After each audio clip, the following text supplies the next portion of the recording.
નમસ્કાર, હું છું કેથલ અને આપ જોઈ રહ્યા છો CB24। આગામી 26મી ફેબ્રુઆરીએ નગરદેવી માતા ભદ્રકાળીની નિજ મંદિરેથી નગરયાત્રા નીકળશે। અમદાવાદ શહેરના આરાધ્ય દેવી નગર દેવી શ્રી ભદ્રકાળી માતાજીની બીજી નગરયાત્રા 26મી ફેબ્રુઆરીના રોજ ભવ્ય રીતે યોજાવાની છે। નગરદેવી ભદ્રકાળી માતાજી મંદિરના ટ્રસ્ટી શશિકાંત તિવારીએ આ અંગે માહિતી આપી હતી। આ વખતે આ યાત્રાની ખાસિયત એ હશે કે આ વખતે ખાડિયા અને રાયપુર વિસ્તારનો પણ સમાવેશ કરવામાં આવશે। યાત્રાનો પ્રારંભ સવારે 7 વાગે માતાજીના ગર્ભગૃહથી ચલિત મૂર્તિને રથમાં બિરાજમાન કરવાથી થશે। આ નગરયાત્રામાં મુખ્યમંત્રી ભૂપેન્દ્રભાઈ પટેલ આવી શકે તેવી શક્યતા છે। તેમના હસ્તે યાત્રાનો પ્રારંભ થઈ શકે તેવી શક્યતા છે। નગરયાત્રાનો રૂટ શહેરના ઐતિહાસિક અને ધાર્મિક સ્થળોને આવરી લેતો રહેશે। 3 દરવાજા ખાતે અખંડ દીવાના દર્શન માટે રથ 2 મિનિટ માટે રોકાશે। માણેકનાથ બાબાના મંદિરે માતાજીની આરતી યોજાશે તો રતનપોળ અને ખાડિયા 4 રસ્તા પાસે 5 મિનિટનું વિરામ રહેશે। આગળ રાયપુર ચકલા સ્થિત ચકલેશ્વર મહાદેવ મંદિરે આરતી અને દર્શન થશે, જ્યારે ઢાળની પોળ ખાતે 5 મિનિટ રોકાણ રહેશે। મ્યુનિસિપલ કોઠા ખાતે કોર્પોરેશનના અધિકારીઓ દ્વારા માતાજીની આરતી કરવામાં આવશે। યાત્રા જગન્નાથ મંદિરે પહોંચશે, જ્યાં નગરદેવી નગર દેવતાના દ્વારે જઈ આરતી કરશે। ત્યારબાદ રિવરફ્રન્ટ સ્થિત મહાલક્ષ્મી મંદિરે સાબરમતી માતાની આરતી સાથે 20 મિનિટનું વિરામ રાખવામાં આવ્યું છે। વસંત ચોક સ્થિત ગણેશ મંદિરે આરતી બાદ યાત્રા બહુચરાજી મંદિર પહોંચશે। અંતે યાત્રા નિજ મંદિરે પરત ફરશે અને ત્યાં 15 મિનિટનો નાનકડો હવન યોજાશે। નગરયાત્રા દરમિયાન 500 કિલો બુંદીનો પ્રસાદ ભક્તોમાં વહેંચવામાં આવશે। યાત્રાના સમાપન પ્રસંગે 5 થી 7 હજાર લોકો માટે ભંડારાનું પણ આયોજન કરવામાં આવ્યું છે, જેમાં લાડુ અને ફૂલવડી પ્રસાદ રૂપે પીરસાશે। આ નગરયાત્રાને લઈ અને શહેરના ભક્તોમાં ભારે ઉત્સાહ જોવા મળી રહ્યો છે। આ વર્ષે પણ ગયા વર્ષની રીતે જ આપણે 26મી ફેબ્રુઆરીએ માતાજીની નગર યાત્રા કાઢી રહ્યા છીએ અને આખું અમદાવાદ એમાં જોડાશે। ગયા વર્ષે પણ ગુજરાત સરકાર અને મ્યુનિસિપલ કોર્પોરેશને ખૂબ સરસ સાથ સહકાર અમને આપેલો હતો અને આ વખતે પણ મેયર બહેનશ્રીની હાજરી બતાવે છે કે સાથ સહકાર આપણને મળશે।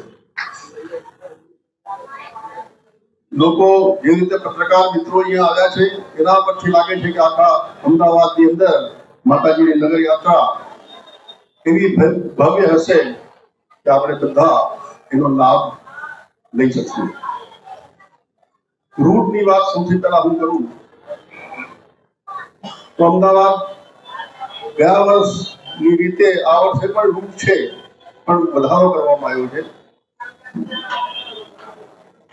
રાયપુર અને ખાડિયા એ વિસ્તાર ઉમેરવામાં આવેલા છે, એટલે થોડો ફેરફાર છે। 2 કિલોમીટર નું અંતર વધે છે।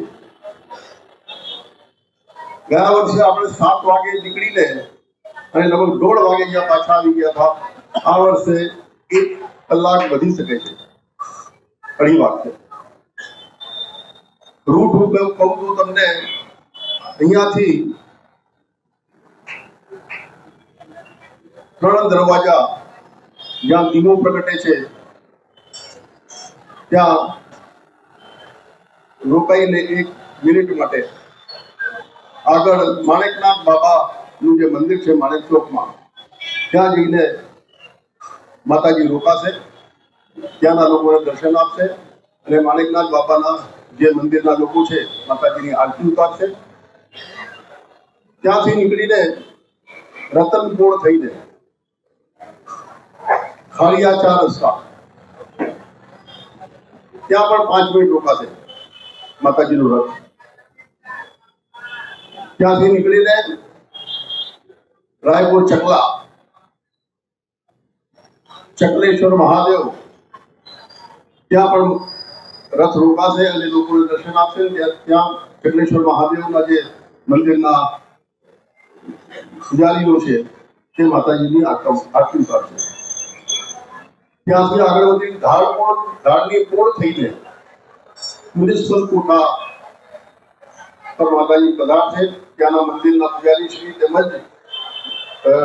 કોર્પોરેશનના અધિકારીશ્રીઓ, મેયર બહેન તે બધા માતાજીની આરતી ઉતારશે અને ત્યાંથી નીકળીને જગન્નાથ મંદિર, જમાલપુર થઈને જગન્નાથ મંદિર જ્યાં નગર દેવતા છે ત્યાં માતાજી અડધો કલાક માટે ત્યાં રોકાશે. ત્યાંના મહંત શ્રી દિલીપદાસજી મહારાજ, મેનેજિંગ ટ્રસ્ટી વગેરે માતાજીની આરતી ઉતારશે અને બધાને ત્યાં ચા અને એની વ્યવસ્થા પણ રાખવાના છે. ત્યાંથી થઈને રિવરફ્રન્ટ મહાલક્ષ્મી માતાજીનું મંદિર છે. ત્યાં માતાજી 15 થી 20 મિનિટનું ત્યાં પણ રોકાણ છે. ત્યાં બધાને માતાજી દર્શન આપશે. ત્યાં એ મંદિરના પૂજારી માતાજીની આરતી ઉતારશે. સાથે સાથે રિવરફ્રન્ટ પર પહોંચીને સાબરમતીની નદીની આરતી પણ ત્યાં અમે લોકો ઉતારવાના છીએ. ત્યાંથી થઈને વસંત ચોક ગણેશ મંદિરના પૂજારીઓ માતાજીની આરતી ઉતારશે અને ત્યાંથી બહુચર માતાજીના મંદિરે બહુચર માતાજીના જે પૂજારી લોકો છે તે માતાજીની આરતી ઉતારીને અને છેલ્લે અહીંયા માતાજી પધારશે પોતાના નિજ સ્થાને. ત્યાંથી એક નાનું 15 થી 20 મિનિટનું એક હવન થશે અને માતાજીને પછી ફરીથી પોતાની જગ્યા પર સ્થાપિત કરવામાં આવશે.